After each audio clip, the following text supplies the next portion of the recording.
আজ আমরা সবাই গণেশ পুজো দেখতে গেছিলাম। ওখানে লাড্ডু বিতরণ করা হচ্ছিল।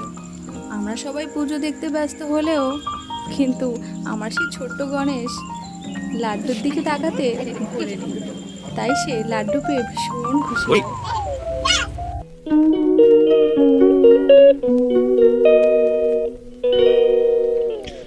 Hello everyone, good morning, welcome back to my channel. কেমন আছো তোমরা? আশা করি ভালো আছো।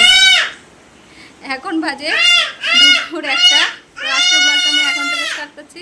আমি রান্না করছি, চেঁচাচ্ছি ইচ্ছা করে করে, ঘড়ি ঘড়ি ঘড়ি করে না। ইভানের স্নান হয়ে গেছে, এবার আমি যাব স্নান করতে। রান্না হয়ে গেছে প্রায়, ভাত হবে। দাঁড়াও, এদিকে ভেন্ডি কেটে রেখেছি, আলু কেটে রেখেছি, এটা ভাজা করব। ভাতটা প্রায় হয়ে এসেছে, আর আগে ঝিঙে আলু দিয়ে তরকারি করেছি। আর দুপুরবেলা ডিমের অমলেট করে নেব, ব্যাস আমাদের দুপুরের লাঞ্চ হয়ে যাবে এর মধ্যেই।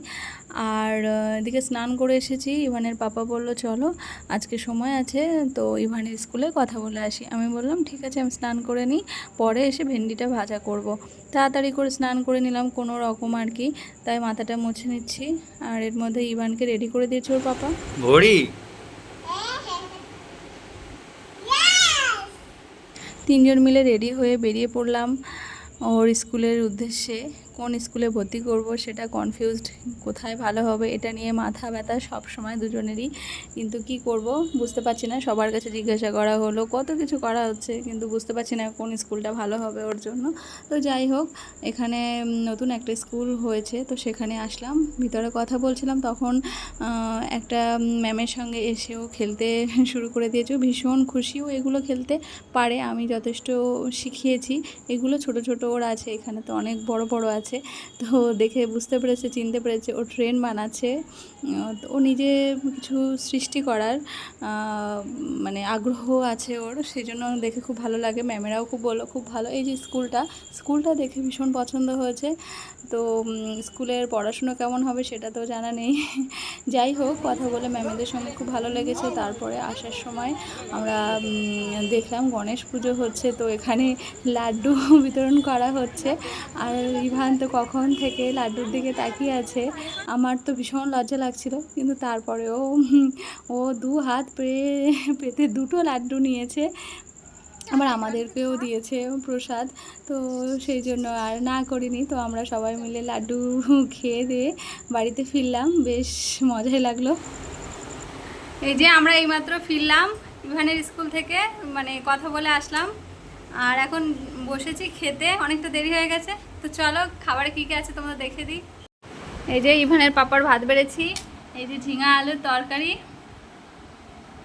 আর এই যে হচ্ছে ভাত, আর এই যে ডিমের অমলেট করেছি দুজনের দুটো, আর এই যে ভেন্ডি ভাজা কড়াই থেকে আর নামাইনি আর কি।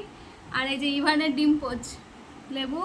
তো আজকে খাওয়া দাওয়া হবে, তো চলো খাওয়া দাওয়া করে নিই। আর ইভান দুষ্টু দেখো খেলছে। পাপা আসো, আয় আসো, ডিম খাও, ডিম। পাত্তা দিচ্ছে না। তো চলো খাওয়া দাওয়া করা যাক। তখন দুপুর হয়ে গেছিলো। ইভানকে ঘি দিয়ে আলু সিদ্ধ দিয়ে ভাত মেখে অল্প একটু খাইয়ে নিয়েছিলাম। তারপরে তো দেখলে বেরিয়ে পড়লাম। আর তখন বৃষ্টি শুরু হয়ে গেছিলো, আর তার সাথে সাথে একটা লাড্ডুও খেয়েছে। আর এখন সন্ধ্যাবেলা চা খাচ্ছে, চা দিয়ে ভিজে ভিজে বিস্কুটটা খাবে। এবার মানে দুষ্টুমি তো আর শেষ নেই। বিস্কুট পুরোটা খাবে না, অর্ধেকটা করে খেয়ে রেখে দেবে। এর মধ্যে ইভানের বাবা বললো তো চলো একটু দরকার আছে, বেরোই, আমার একটা বন্ধুর সঙ্গে দেখা করব আইটিআই মাঠে। তা আমি বললাম তুমি একা যাও? তা বললো না ঠিক আছে, আমি তো আর সময় পাই না তোমাদেরকে নিয়ে বেরোনোর। তো ঠিক আছে চলো, ভালো লাগবে, আজকে পুজো পুজো ভাব মনে হচ্ছে।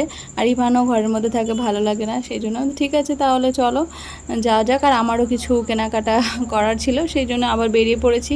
তো দেখো রাস্তায় কি সুন্দর লাইটিং করেছে, সেই গণেশ পুজোর লাইটিংটা অনেক বড় করে করেছে। মনে হচ্ছে যেন পুজো চলে এলো, পুজো পুজো ভাব মনে হচ্ছে, ভালো লাগছিল।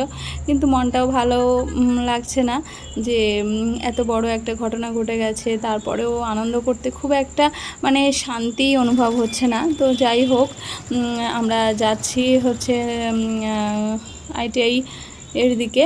তো তো চলে এসেছি ITI মাঠ। এই যে দেখো, তো প্যান্ডেলটা প্রায় কমপ্লিট হয়ে গেছে। কাছ থেকে দেখে ভালোও লাগছিলো, মনের মধ্যে একটা আনন্দ আসছে, আবার থেমে যাচ্ছে কেমন জানি, কিন্তু একটু ভালো লাগছে না। যখনই ঘটনার কথাটা মনে করছি তখনই ভালো লাগছে না। তো তারপরে আসলাম মেয়ে আমারতে, ইভানকে কিছু খাইয়ে নিই, না তো ও আমার সঙ্গে একটুও থাকবে না। ওর বাবা চলে গেলে কান্নাকাটি শুরু করে দেবে, তো সেই জন্য ওকে আগে একটু কিছু খাইয়ে নিচ্ছি। তো এরপরেই আমরা চলে গেলাম প্যান্ডেল অনুসে। তো ইভানের পাপা বললো তোমরা এখানে কিছুক্ষণ ওয়েট করো, তারপরে আমি কথা বলে দেন তাড়াতাড়ি চলে আসবো। আমি বললাম ঠিক আছে তাহলে যাই। যেতে যেতে ওপরে গেছি, তো ও কান্নাকাটি করতে শুরু করে দিয়েছে। আমাকে ড্রেস ও দেখতে দিচ্ছে না। ওরও অনেকগুলো জামা প্যান্ট পছন্দ হয়েছে, ভাবছিলাম যে আজকে কিছু শপিং ওর জন্য করে নেব, কিন্তু ও একটু সময় দিল না, খুব দুষ্টু করছিল, পাপা কোথায় পাপা কোথায় বলছিল। আমি বললাম এই পাপা আসবে এই পাপা আসবে, কিন্তু আসছে না বলে ও মল থেকে পুরো বাইরে বেরিয়ে গেছে। তো কিচ্ছু করার নেই, আমার ওকে নিয়ে বাইরে বেরিয়ে আসতে হলো। তারপর ওখান থেকে আমার সেন্ট্রাল পার্ক ঘুরিয়ে আবার ITI মাঠ পর্যন্ত হাঁটিয়ে নিয়ে এসেছে।